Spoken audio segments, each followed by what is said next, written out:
और बिहार की शिक्षा बर्बाद करने की ये सबसे बड़ी साजिश। मतलब यह सरकार कि हमारे निजी विद्यालय के एक बच्चा भी संक्रमित है तो हम जीवन भर गवर्नमेंट के लिए आभार व्यक्त करेंगे, उनका जूता खाने के लिए तैयार हैं। छीनता है सत्य कोई और तू, त्याग तब से काम लो, यह पाप है, पुण्य है भी छीन कर देना उसे, पड़ रही तेरी तरफ जो हाथ है। और इस निवेट नमस्कार, आदाब, सत श्री अकाल। मैं हूं विक्रमादित्य कुमार। आप देख रहे हैं बिहार लाइव 7। कोरोना लगातार फिर से अपना पांव पसार रहा है और बिहार सरकार ने गाइडलाइन जारी किया है जिसके अनुसार 11 अप्रैल तक स्कूल बंद किए गए हैं, कॉलेज बंद किए गए हैं, जितने भी निजी संस्थान हैं सारे बंद कर दिए गए हैं। अब सवाल यही उठता है कि बंद होने के बाद कई जगह पर जिला के जिला मीटिंग का दौर शुरू हो गया है और लोगों का कहना है कि स्कूल में ही सिर्फ कोरोना क्या है। स्कूल संचालक, कोचिंग संचालक, जितने भी निजी विद्यालय हैं वो सारे लोग इकट्ठा होने लगे हैं। सासाराम से जो तस्वीर भी कल आई थी वो चिंताजनक थी। ऐसे में अब सवाल यही उठता है कि आखिर गलत किसे माना जाए। तो हमारे साथ इस पर बात करने के लिए मौजूद हैं स्कूल संचालकों का जो मीटिंग हो रहा है उसी में अभी हम मौजूद हैं। जहानाबाद के प्रज्ञा भारती में यह मीटिंग चल रहा है। हम सीधा आपको उन शिक्षकों की आवाज़ सुनाते हैं। सर बताइए, क्या लगता है सरकार का गाइडलाइन जो है वो गलत है? देखिए, जितने भी निजी विद्यालय संचालित हैं, आज तक साल भर से कोरोना का प्रकोप आया, लेकिन एक भी बच्चा इस वैश्विक कोविड-19 महामारी से ग्रसित नहीं हुआ। इसका कारण है कि निजी विद्यालय के संचालक पूरे गाइडलाइन के अनुपालन करके विद्यालय संचालन करना चाहते हैं। वे सोशल डिस्टेंस बनाना जानते हैं, मास्क का प्रयोग करके वर्ग संचालन करते हैं, सैनिटाइजर का उपयोग समय समय पर कक्ष में भी और बच्चों के बीच में उनके हाथ से लगाकर करते हैं। इसलिए निजी विद्यालयों में अगर ये कहा जाए कि हर बच्चे को बारी बारी से ला करके ऐसी व्यवस्था की जाए जहां कोविड-19 के फैलने की गुंजाइश कम हो तो वर्ग का संचालन कराया जा सकता है। आपको क्या लगता है सर, स्कूल संचालन सोशल डिस्टेंस के साथ करना संभव है? संभव है सर, यह सरकार की नीति है। हम लोग प्राइवेट निजी विद्यालय को रोकने या बंद करने का साजिश है और कहीं ऐसा प्राइवेट निजी विद्यालय में अभी तक कोई ऐसा नहीं मिला है कि वहाँ कोरोना से कोई संक्रमित हुआ। इसलिए सरकार का ये नीति है कि प्राइवेट निजी विद्यालय को कैसे बंद किया जाए, सरकारी विद्यालय में बच्चों को कैसे स्थानांतरण किया जाए, यही साजिश के तहत ऐसा किया जा रहा है। सर, ये साजिश क्यों रचा जा रहा है? ये साजिश जो है वो क्यों रचा जा रहा है? कोविड-19 के तहत बिहार गवर्नमेंट ने जो डिसीजन लिया और एकाएक, तो इसको क्या कहेंगे।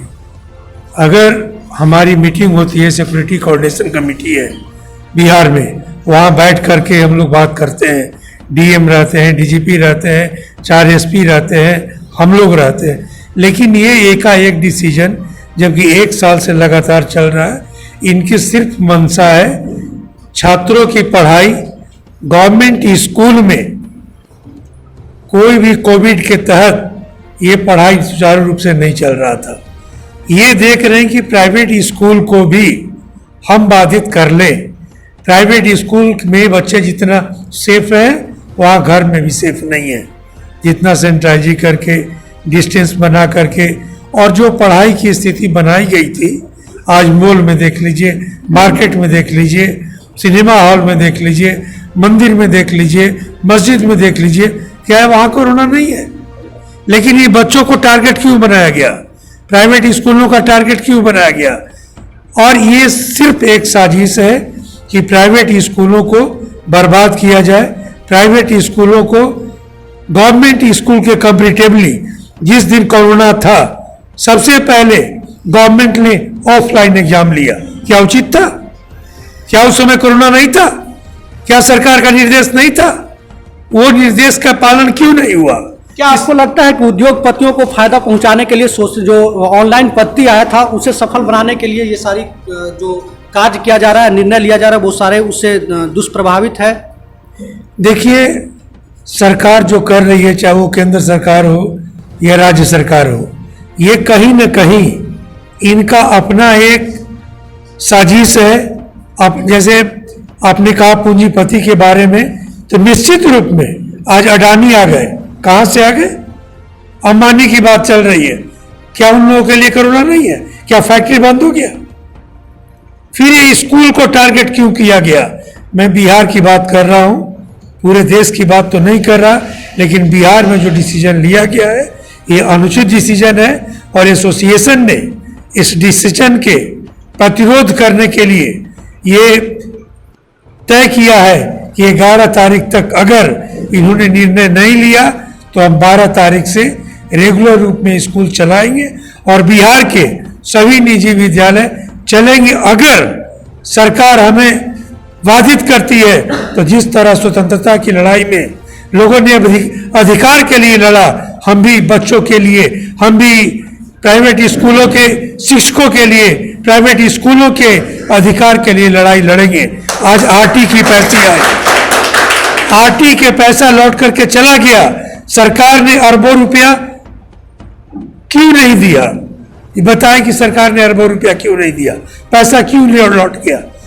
ये पैसा टोटल प्राइवेट स्कूलों का पैसा था। तो सरकार की क्या नीयत है? सरकार की ये नीति है कि हम प्राइवेट स्कूलों को डिस्टर्ब करें। अपने गवर्नमेंट स्कूल में घूम घूम करके 2 लाख एडमिशन ले लिए, घर घर में घूम करके, और आज जब हमारे सेशन की बात आती है तो आप अनाउंसमेंट करते हैं कि नहीं स्कूल बंद हो जाएगा। क्यों? यहाँ क्यों? कौन सा कोरोना आ गया? एडमिशन लेने में कौन सा कोरोना है? सब ऑफलाइन एग्जाम हो रहा है, तो फिर पढ़ाई में कौन सी कोरोना है? ये निश्चित रूप में गवर्नमेंट का साजिश है पब्लिक स्कूलों को प्रताड़ित करने के लिए, बिहार के शिक्षा बर्बाद करने के लिए। छात्रों के अहित में ये काम हो रहा है और बिहार के शिक्षा बर्बाद करने की ये सबसे बड़ी साजिश। मतलब स्कूल संचालक और शिक्षक सड़क पर उतरेंगे 12 तारीख से? स्कूल संचालक ही शिक्षक नहीं, बच्चे भी और अभिभावक भी, और जितने भी कोचिंग और जितने भी निजी संस्थान हैं वो सभी एक साथ उतरेंगे कि गवर्नमेंट की पॉलिसी, ये डुअल पॉलिसी। आज आप देख रहे हैं बंगाल में एक पॉजिटिव नहीं है, ये आसाम में एक पॉजिटिव नहीं है, केरल में एक पॉजिटिव नहीं है, और बिहार का आंकड़ा लगातार आ रहा है। आप मीडिया के लोग हैं, हम आपसे भी निवेदन करते हैं कि सरकार की कही हुई बात नहीं, जो ओरिजिनलिटी है उसको सामने लाना चाहिए। सरकार, ये मीडिया ने निकाला 60 बच्चे को कोरोना हो गया, पॉजिटिव हो गया, 80 बच्चे का पॉजिटिव हो गया। पटना का यह रिपोर्ट है, 350 में 60 बच्चों सर 50,000 स्कूल को हम संचालन कर रहे हैं और सभी स्कूलों से हम डायरेक्ट हैं। एक निजी विद्यालय के स्कूल में अगर आप बता दें कोई मीडिया के भाई या सरकार कि हमारे निजी विद्यालय के एक बच्चा भी संक्रमित है, तो हम जीवन भर गवर्नमेंट के लिए आभार व्यक्त करेंगे, उनका जूता खाने के लिए तैयार हैं। लेकिन गलत अफवाह नहीं। अगर आप सही करना चाहते हैं, अगर आप राजकाज चलाना चाहते हैं, तो प्राइवेट स्कूल कोई दूसरे का नहीं, ये भी बिहार के नागरिक है। प्राइवेट स्कूल में पढ़ने वाले छात्र, प्राइवेट स्कूल में पढ़ाने वाले शिक्षक, ये बिहार के ही हैं। तो अगर सरकारी सब कुछ आपका है तो ये निजी विद्यालय, निजी सेक्टर के लोग भी आपका है, और हम लोग अपने अधिकार के लिए छीनता है सत्य कोई और तू, त्याग तप से काम लो, यह पाप है, पुण्य है विछिन्न कर देना उसे, पड़ रही तेरी तरफ जो हाथ है। और इस लिमिट को लेकर के हम आगे बढ़ेंगे और निश्चित रूप में प्राइवेट स्कूलों के बचाने के लिए, छात्रों के हित में, बिहार के शिक्षा के हित में काम करेंगे और गवर्नमेंट की साजिश को नाकाम करेंगे। सर, जो घटना कल सासाराम में घटित हुई है उस पर भी हम आपसे जानना चाहें, क्योंकि आप राष्ट्रीय अध्यक्ष हैं। ऐसे में क्या लगता है, सासाराम प्रशासन गलत किया है या फिर स्कूल और कोचिंग संचालक गलत किया है? देखिए, स्वतंत्रता है और हमने अपना अधिकार मांगने के लिए रोड पर हम उतरे। तो रोड पर उतरे तो क्यों उतरे? इसलिए कि सरकार की मंशा हमें अच्छी नहीं लगती है, सरकार की नीति हमें अच्छी नहीं लग रही है, सरकार की साजिश हमको अच्छी नहीं लग रही है, इसलिए हमने विरोध किया। और सरकार की पुलिस है, सरकार के पुलिस ने लाठीचार्ज किया है, इसलिए हम उस घटना के छात्र हित में सरकार का विरोध करते हैं। चलिए, बहुत बहुत धन्यवाद सर। तो ये हमारे साथ डीके सिंह थे, प्रदेश राष्ट्रीय अध्यक्ष हैं स्कूल एसोसिएशन का। इनका साफ कहना था कि अगर 11 तारीख के बाद कोई नया गाइडलाइन नहीं आता है और 12 तारीख से स्कूल नहीं खोले जाते हैं बिहार सरकार के निर्देशानुसार, तो हम लोग अपने निर्देश पे ही, अपने आदेश पे ही हम लोग पूरे कमेटी, जितने भी इस कमेटी से जुड़े हुए लोग हैं, सारे लोग स्कूल खोल देंगे। और उसके बाद चाहे जितना भी विरोध करना पड़े, लोकतंत्र में विरोध करने का अधिकार हर किसी को है। हम लोग सिर्फ स्कूल तक ही नहीं बल्कि सड़क पर भी उतरने का काम करेंगे। अभी के लिए बस इतना ही। लगातार खबरों के साथ बने रहने के लिए देखते रहें बिहार लाइव 7।